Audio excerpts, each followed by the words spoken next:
Okay, the first thing you're going to do is set your seam allowance. I've got a tail right here that's cut in a 45, and I just leave about 5 or 6 inches of that. So when I first get started, I sew just a little bit. What I'm going to do is make sure that my seam allowance is right, so that when I flip it over, it comes right to where the stitching is, so that it's tight. So if your seam allowance is set, then you go back. Now, I don't use a hopping foot. What I do is I grab this, it's lined up right there on the seam allowance, and I grab about 5 or 6 inches ahead. Then I reach around, and with this hand, I take all the weight off of the feed dogs. I'm helping it sew. Then I stop, adjust, line it up again.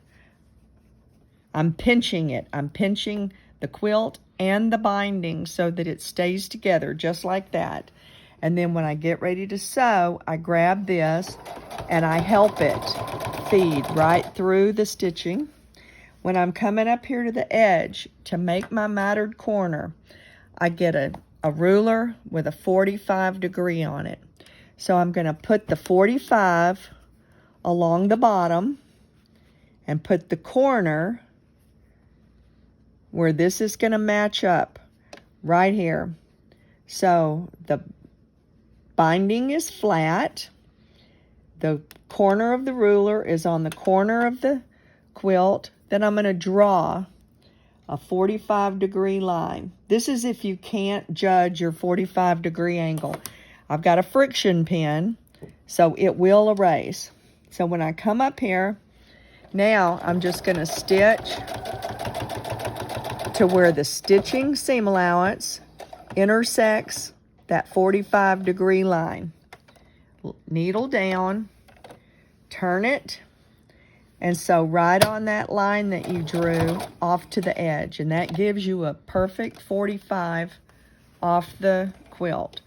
Pull it out. You don't have to cut the threads. I never do. So what I'm going to do now is turn the fabric up. You can see it pulls right on that little seam that I just stitched, so that this will form a 45 degree angle. And then I flip it back down, holding everything in place. The places that I'm lining up, 3 places. I'm lining it up right there. I'm lining it up across here, and I'm lining it up here. So with those 3 places held down, I turn it around, put it back up under the machine, and start sewing from the edge and continue on. And then I'll straighten the quilt. Again, line up my binding, hold 6 inches ahead, grab it up here, and help it through. And that's it.